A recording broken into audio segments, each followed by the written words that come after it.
Hello ಮಕ್ಕಳೇ, ಅವರು 7ನೇ ತರಗತಿಯ ವಿಜ್ಞಾನ ಪ್ರಾಣಿ ನಾರಿನ ಮೇಲೆ ಕೇಂದ್ರೀಕರಿಸಿ ಸಿಲ್ಕ್ ಉಣ್ಣೆ ಭಾಗ 3ರೊಂದಿಗೆ ಮರಳಿದ್ದಾರೆ. ಮತ್ತೊಮ್ಮೆ ಕೊಟ್ಟಿರೋ ಚಿತ್ರವನ್ನು ನೋಡುವ ಮೂಲಕ ಫ್ಯಾಬ್ರಿಕ್ ಮತ್ತು ಅದರ ಮೂಲವನ್ನು ನೆನಪಿಸಿಕೊಳ್ಳೋಣ.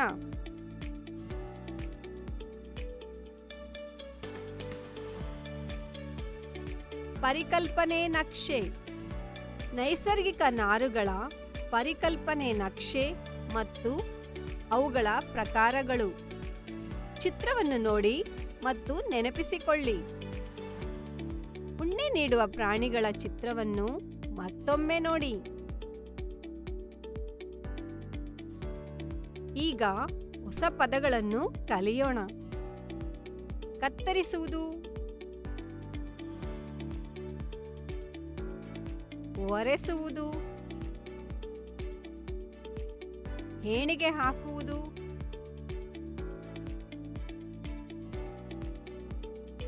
ಬ್ಲೀಚಿಂಗ್,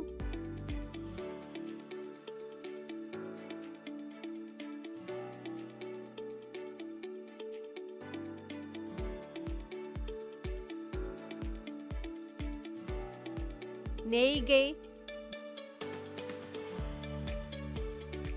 ಬಣ್ಣ ಹಚ್ಚುವುದು, ವಾರ್ಪ್,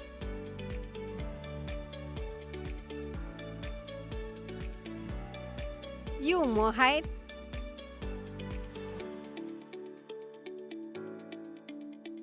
ಕಾರ್ಡಿಂಗ್,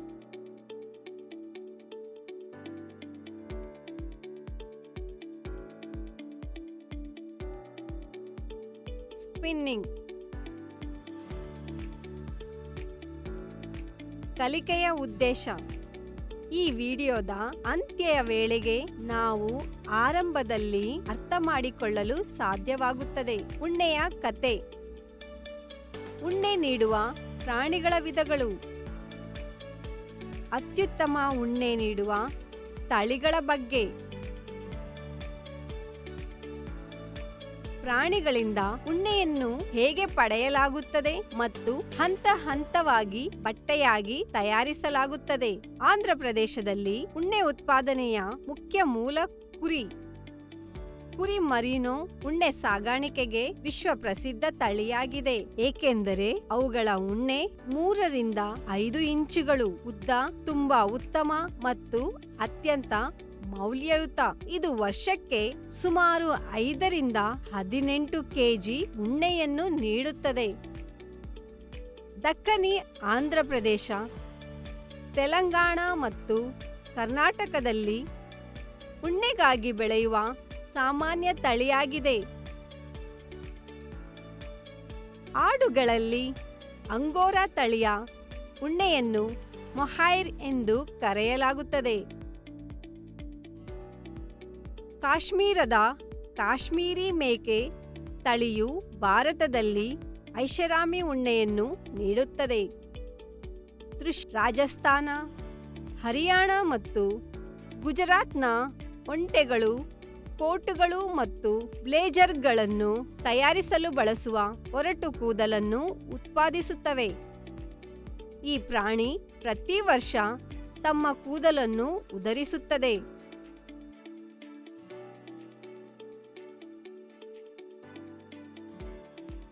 ಯಾಕ್, ಲಡಾಖ್, ಭಾರತ ಮತ್ತು ಟಿಬೆಟ್ನಲ್ಲಿ ಸಾಮಾನ್ಯವಾಗಿ ಕಂಡುಬರುವ ಉದ್ದ ಕೂದಲಿನ ಪ್ರಾಣಿ.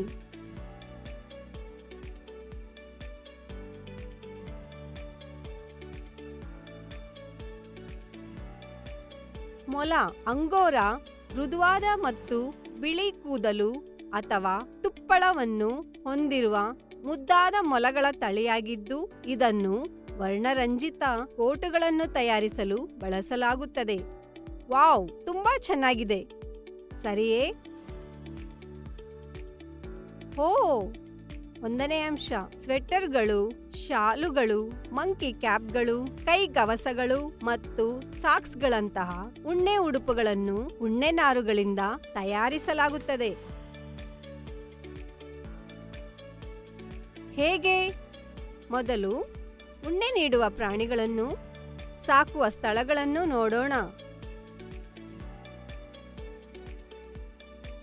ಕುರಿಗಳು ಜಮ್ಮು ಮತ್ತು ಕಾಶ್ಮೀರ, ಹಿಮಾಚಲ ಪ್ರದೇಶ, ಉತ್ತರಾಂಚಲ, ಅರುಣಾಚಲ ಪ್ರದೇಶ, ಸಿಕ್ಕಿಂ, ಹರಿಯಾಣ, ಪಂಜಾಬ್, ರಾಜಸ್ಥಾನ ಮತ್ತು ಗುಜರಾತ್ನಲ್ಲಿ ಕುರಿ ಮತ್ತು ಮೇಕೆಗಳನ್ನು ದೊಡ್ಡ ಫಾರ್ಮ್ಗಳಲ್ಲಿ ಸಾಕಲಾಗುತ್ತದೆ.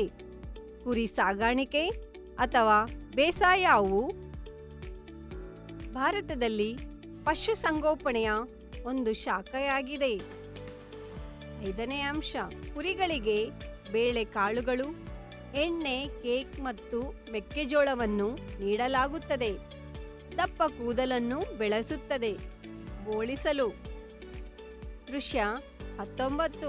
5ನೇ ಅಂಶ, ಸಾಮಾನ್ಯವಾಗಿ ಕುರಿ ಮತ್ತು ಇತರ ಉಣ್ಣೆ ನೀಡುವ ಪ್ರಾಣಿಗಳು 2 ರೀತಿಯ ಕೂದಲನ್ನು ಹೊಂದಿರುತ್ತವೆ. ಹೊರಗಿನ ಉದ್ದನೆಯ ಒರಟು ಕೂದಲು ಮತ್ತು ಒಳಗಿನ ಸಣ್ಣ ಸಣ್ಣ ಸೂಕ್ಷ್ಮ ಕೂದಲನ್ನು ಉಣ್ಣೆ ಎಂದು ಕರೆಯಲಾಗುತ್ತದೆ. ಉಣ್ಣೆಯನ್ನು ತಯಾರಿಸಲು ಉಣ್ಣೆಯನ್ನು ಬಳಸಲಾಗುತ್ತದೆ. ಇದನ್ನು ಮುಖ್ಯವಾಗಿ ಕೆರಾಟಿನ್ ಎಂಬ ಪ್ರೋಟೀನ್ ನಿಂದ ತಯಾರಿಸಲಾಗುತ್ತದೆ. ಬಟ್ಟೆಯನ್ನು ಹೇಗೆ ತಯಾರಿಸಲಾಗುತ್ತದೆ ಹಂತಗಳನ್ನು ನೋಡೋಣ. ಕತ್ತರಿಸುವುದು. ಚರ್ಮದ ಹೊರಗಿನ ತೆಳುವಾದ ಪದರದೊಂದಿಗೆ ಪ್ರಾಣಿಗಳ ಉಣ್ಣೆಯನ್ನು ತೆಗೆದುಹಾಕುವುದನ್ನು ಕತ್ತರಿಸುವಿಕೆ ಎಂದು ಕರೆಯಲಾಗುತ್ತದೆ. ಉಪಕರಣಗಳಂತಹ ಹರಿತವಾದ ಕತ್ತರಿಯನ್ನು ಬಳಸುವ ಮೂಲಕ ಇದನ್ನು ಮಾಡಬಹುದು ಅಥವಾ ಬಂದೂಕಿನಂತಹ ಯಂತ್ರವೂ ಆಗಿರಬಹುದು.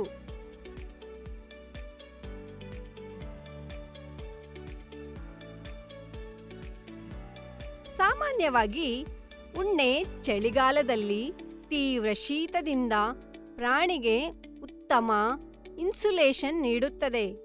ಆದ್ದರಿಂದ ಕತ್ತರಿಸುವಿಕೆಯನ್ನು ಬೇಸಿಗೆಯಲ್ಲಿ ಮಾಡಲಾಗುತ್ತದೆ. ತೊಳೆಯುವುದು ಅಥವಾ ಒರೆಸುವುದು. ಕುರಿಗಳ ಚರ್ಮವು ಗ್ರೀಸ್ನಂತಹ ಎಣ್ಣೆಯುಕ್ತ ವಸ್ತುವನ್ನು ಸ್ರವಿಸುವುದರಿಂದ ಉಣ್ಣೆಯು ಸಾಮಾನ್ಯವಾಗಿ ಹೆಚ್ಚು ಧೂಳು ಮತ್ತು ಕೊಳೆಯಿಂದ ಆಕರ್ಷಿತವಾಗುತ್ತದೆ. ಗ್ರೀಸ್, ಧೂಳು ಮತ್ತು ಕೊಳೆಯನ್ನು ತೆಗೆದುಹಾಕಲು ಉಣ್ಣೆಯನ್ನು ಚೆನ್ನಾಗಿ ತೊಳೆಯಲಾಗುತ್ತದೆ. ಡಿಟರ್ಜೆಂಟ್ಗಳೊಂದಿಗೆ ಬೆರೆಸಿದ ಬಿಸಿ ನೀರನ್ನು ಹೊಂದಿರುವ ಟ್ಯಾಂಕ್ಗಳಲ್ಲಿ ಇರಿಸಿ ಚೆನ್ನಾಗಿ ಕಲಕಿ ಇದನ್ನು ಯಂತ್ರಗಳಿಂದ ಮಾಡಬಹುದು. ವಿಂಗಡಣೆ. ಒರಟಾದ, ಮೃದುವಾದ, ಮುರಿದ, ಉದ್ದವಾದ ಮತ್ತು ಉಣ್ಣೆಯೊಂದಿಗೆ ಇರುವ ಕೊಂಬೆಗಳು, ಎಲೆಗಳ ತುಂಡುಗಳು ಮುಂತಾದ ಅನಗತ್ಯ ವಸ್ತುಗಳನ್ನು ಬೇರ್ಪಡಿಸುವ ಪ್ರಕ್ರಿಯೆಯನ್ನು ವಿಂಗಡಣೆ ಅಥವಾ ಉಣ್ಣೆ ವರ್ಗೀಕರಣ ಎಂದು ಕರೆಯಲಾಗುತ್ತದೆ. ಮಧ್ಯಮ ಉದ್ದ, ಮೃದುತ್ವ ಮತ್ತು ಶಕ್ತಿಯನ್ನು ಹೊಂದಿರುವ ಉಣ್ಣೆಯನ್ನು ಗುಣಾತ್ಮಕವಾಗಿ ನಿರ್ಧರಿಸಲಾಗುತ್ತದೆ. ಬ್ಲೀಚಿಂಗ್. ನಾವು ಸಾಮಾನ್ಯವಾಗಿ ಕುರಿ ಅಥವಾ ಮೇಕೆಯ ಉಣ್ಣೆಯನ್ನು ಕಪ್ಪು, ಕಂದು ಅಥವಾ ಬಿಳಿ ಎಂದು ನೋಡುತ್ತೇವೆ. ವರ್ಣರಂಜಿತ ಉಣ್ಣೆ ಬಟ್ಟೆಗಳನ್ನು ನಾವು ಹೇಗೆ ಪಡೆಯುತ್ತೇವೆ? ಮೊದಲು ಮೂಲ ಬಣ್ಣಗಳನ್ನು ತೆಗೆದುಹಾಕಲು ಉಣ್ಣೆಯನ್ನು ಬ್ಲೀಚ್ ಮಾಡಬಹುದು. ನಂತರ ಬಣ್ಣಗಳನ್ನು ಸೇರಿಸಬೇಕಾಗುತ್ತದೆ. ಬಣ್ಣ ಹಚ್ಚುವುದು. ಬ್ಲೀಚ್ ಮಾಡಿದ ಉಣ್ಣೆಗೆ ವಿವಿಧ ಬಣ್ಣಗಳಿಂದ ಬಣ್ಣ ಹಾಕುವ ಪ್ರಕ್ರಿಯೆ. ಕಾರ್ಡಿಂಗ್. ನೂಲು ತಯಾರಿಸಲು ಬಳಸುವ ಬಣ್ಣದ ನಾರುಗಳನ್ನು ಕಾರ್ಡಿಂಗ್ ಎಂದು ಕರೆಯಲಾಗುತ್ತದೆ. ಬಾಚುವಿಕೆ.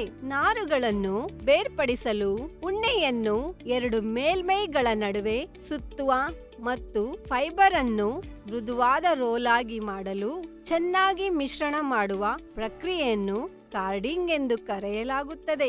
ಕಾರ್ಡಿಂಗ್ ಉಣ್ಣೆಯಿಂದ ರೆಂಬೆಗಳು ಮತ್ತು ಕುಟುಕುಗಳನ್ನು ಸಹ ತೆಗೆದುಹಾಕುತ್ತದೆ.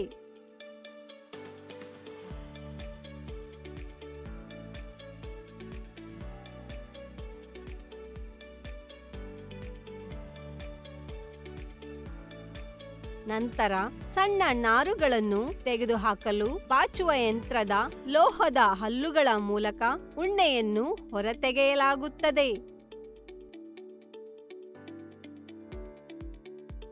ಸ್ಪಿನ್ನಿಂಗ್. ನಾರುಗಳನ್ನು ಒಟ್ಟುಗೂಡಿಸಿ ನೂಲನ್ನು ರೂಪಿಸುವ ಪ್ರಕ್ರಿಯೆಯನ್ನು ಸ್ಪಿನ್ನಿಂಗ್ ಎಂದು ಕರೆಯಲಾಗುತ್ತದೆ. ರೋಲಿಂಗ್. ಚಿತ್ರದಲ್ಲಿ ತೋರಿಸುವಂತೆ ನೂಲನ್ನು ಉರುಳಿಸಿ ತಿರುಚುವಿಕೆ. ಚಿತ್ರದಲ್ಲಿ ತೋರಿಸಿರುವಂತೆ ನೂಲನ್ನು ತಿರುಚಿ. ನೇಯ್ಗೆ. ನೇಯ್ಗೆಯನ್ನು ಈ ರೀತಿ ಮಾಡಲಾಗುತ್ತದೆ. ಹೇಣಿಗೆ. ಉಣ್ಣೆ ಬಟ್ಟೆಗಳನ್ನು ನೂಲಿನ ಉದ್ದನೆಯ ದಾರಗಳಿಂದ ಗಂಟುಗಳು ಮತ್ತು ಉಂಗುರಗಳೊಂದಿಗೆ ಗಂಟುಗಳನ್ನು ಮಾಡುವ ಮೂಲಕ ಸುಲಭವಾಗಿ ಹೆಣೆಯಬಹುದು. ವಾರ್ಫ್ ಮತ್ತು ವೆಫ್ಟ್ ದಾರಗಳು ಅಕ್ಕಪಕ್ಕ ಹೋಗುವ ದಾರಗಳು. ವೆಫ್ಟ್ ಮತ್ತು ಮಗ್ಗದ ಮೇಲ್ಭಾಗದಿಂದ ಕೆಳಭಾಗಕ್ಕೆ ಚಾಚಿರುವ ದಾರಗಳನ್ನು ವಾರ್ಫ್ ದಾರಗಳು ಎಂದು ಕರೆಯಲಾಗುತ್ತದೆ. ಫ್ಯಾಬ್ರಿಕ್ ಸಿದ್ಧವಾಗಿದೆ. ಬಟ್ಟೆಯನ್ನು ಹೆಣೆಯಲು ಕೈಮಗ್ಗ ಮತ್ತು ವಿದ್ಯುತ್ ಮಗ್ಗಗಳನ್ನು ಸಹ ಬಟ್ಟೆಯನ್ನು ಹೆಣೆಯಲು ಬಳಸಲಾಗುತ್ತದೆ. ನೆನಪಿಡಬೇಕಾದ ಅಂಶಗಳು: ಭಾರತದಲ್ಲಿ ಉಣ್ಣೆ ಪಡೆಯಲು ಹೆಚ್ಚಿನ ಕುರಿಗಳನ್ನು ಸಾಕಲಾಗುತ್ತದೆ. ಕುರಿಯ ಕೂದಲನ್ನು ದೇಹದಿಂದ ಕತ್ತರಿಸಿ, ಒರೆಸಿ, ವಿಂಗಡಿಸಿ, ಒಣಗಿಸಿ, ಬಣ್ಣ ಹಾಕಿ, ನೇಯ್ದು ಉಣ್ಣೆ ಇಳುವರಿ ನೀಡಲು ನೇಯಲಾಗುತ್ತದೆ. ನೆನಪಿಸಿಕೊಳ್ಳಿ. ಬನ್ನಿ ಎಲ್ಲ ಅಂಶಗಳನ್ನು ಒಮ್ಮೆ ನೋಡೋಣ. ನೆನಪಿಡಿ. ಅತ್ಯುತ್ತಮ ಉಣ್ಣೆ ಉತ್ಪಾದಿಸುವ ಪ್ರಾಣಿಗಳನ್ನು ನೋಡಿ ಮತ್ತು ಅವುಗಳ ಫೋಟೋಗಳನ್ನು ಸ್ಥಳಗಳೊಂದಿಗೆ ಸೆರೆ ಹಿಡಿಯಿರಿ. ಉಣ್ಣೆ ನಾರಿನಿಂದ ಬಟ್ಟೆಯನ್ನು ಹೇಗೆ ತಯಾರಿಸಲಾಗುತ್ತದೆ ಎಂಬುದನ್ನು ಸ್ಪಷ್ಟವಾಗಿ ನೋಡಬಹುದು.